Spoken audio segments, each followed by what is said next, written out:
ஒரு நல்ல சிக்னேச்சர் எப்படி இருக்கும் அப்படின்னு சொல்லி பார்க்கும்போது இந்த விஷயத்தை எல்லாரும் கேள்விப்பட்டிருக்கலாம். ஆனா இதுல வந்து பாத்தீங்கன்னா ஒரு சின்ன தவறும் என்பது இருக்கு. சில பேர் சொல்லுவாங்க உங்களுடைய சிக்னேச்சரை பொறுத்த வரையில அந்த அதாவது 45 டிகிரில இருக்கணும் அப்படின்னு சொல்லி சொல்லக்கூடிய வழக்கத்தை நிறைய பேர் சொல்லுவாங்க. இப்போ உதாரணத்துக்கு ஆர் ராஜேஷ் அப்படின்ற ஒருத்தர் இருக்காருன்னு வச்சுங்க. இந்த கையெழுத்து இப்படி போடுங்க, ஒரு 45 டிகிரில போடுங்கன்ற மாதிரி சில பேர் சொல்லுவாங்க. அப்படி கிடையாது. இது போல அமைப்புல ஏன் சொல்றாங்கன்னா இது வந்து உச்சத்தை நோக்கி போகுது, ஏறு முகத்துல இருக்குது அப்படின்றதுக்காக நல்ல விதமான விஷயம்ன்ற மாதிரி சொல்லுவாங்க. ஆனா இது வந்து 2 விதமான விளைவுகளை ஏற்படுத்துது. நிறைய லைஃப்ல நான் பார்த்திருக்கிறேன். இது போல சிக்னேச்சர் போடக்கூடியவங்க கெரியர்ல நல்ல ஷைன் ஆகுறாங்க, கெரியர்ல நல்ல உச்சத்தை தொடர்றாங்க, பினான்சியல் பொசிஷன் நல்ல குரோத் இருக்கிறாங்க. ஆனா பர்சனல் லைஃப்ல நிறைய விதமான ப்ராப்ளம் வந்து அனுபவிக்கிறாங்க. ஏதோ ஒரு வகையில ஒரு குறைபாடு என்பது லைஃப்ல இருக்குது. பொருளாதார ரீதியா கெரியர் ஓரியன்டா நல்ல சக்சஸ் ஆகுறாங்க. ஆனா பர்சனல் லைஃப்ல பிரச்சனை ஏற்படுத்தக்கூடிய வாய்ப்புகள் என்பது உண்டு. இதுல எதுக்காக நான் சொல்றேன்னா எந்த ஒரு விஷயமும் ஒரு பேலன்ஸா இருக்கும்.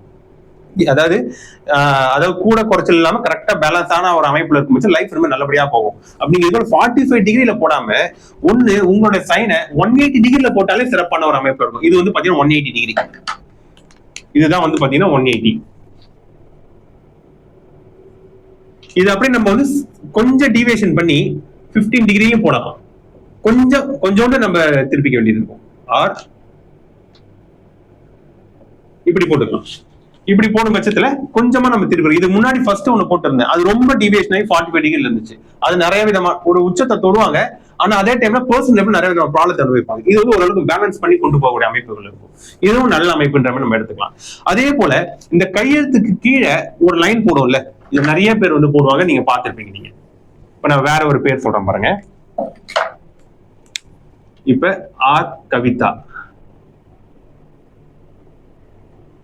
இப்ப கீழே வந்து ஒரு அண்டர்லைன் பண்றாங்க. இந்த அண்டர்லைன் என்பது செவ்வாயின் ஆதிக்கத்துக்கு உட்பட்டது. இது போல அண்டர்லைன் யார் போடுறாங்களோ அவங்க வந்து ரொம்ப கரேஜஸ் பர்சனா இருப்பாங்க, ஒரு கோல் ஓரியன்டா இருப்பதற்கான வாய்ப்புகள் என்பது உண்டு. இதுல நிறைய டிஃபரன்ஸ் இருக்கு. இப்ப நான் ஒரு அண்டர்லைன் மட்டும் நான் சொல்லியிருக்கிறேன். இதுல நிறைய விதமான வேரியேஷன் என்பது இருக்கு. தன்னம்பிக்கை கொண்டவங்களா இருப்பாங்க, வாழ்க்கையில ஒரு நோக்கத்தோடு செயல்படக்கூடிய ஒரு தன்மைகள் என்பது இருக்கும். யாரையும் அவ்வளவு சீக்கிரம் நம்ப மாட்டாங்க. இது போல தன்மைகள் இருக்கும். ஆனா இதே அண்டர்லைனை சில பேர் வந்து நிறைய விதத்துல போடுறதுக்கான ஒரு ஆப்ஷன் என்பது வந்துருது. சில பேர் இந்த கோடுகளை ஒரு கோடு போட நல்ல கோடு, ஆனா 2 கோடு போட்டா நிறைய விதமான பிரச்சனைகள் இருந்தது. சில பேர் இப்படி போட்டு இப்படி ரெண்டு கோடு என்பது போடுவாங்க. அவங்க வந்து பாத்தீங்கன்னா யாரையும் நம்பவும் மாட்டாங்க. அவங்களும் நம்ப தகுந்த ஒரு ஆளாக இருப்பதற்கான வாய்ப்புகள் குறைவாக இருக்கும். சில நேரங்கள்ல 2 கோடு என்பது அவங்களுக்கு செல்ஃப் டவுட் என்பது இருக்கும். அவங்களே தாழ்வு மனப்பான்மை இருப்பதற்கான வாய்ப்புகள் உண்டு. ஒரு கோடுனா சப்போர்ட், 2 கோடுனா மத்தவங்களே தாங்கி மத்தவங்களே நம்பி இருப்பதற்கான சூழல்கள் வந்து வந்துடும்.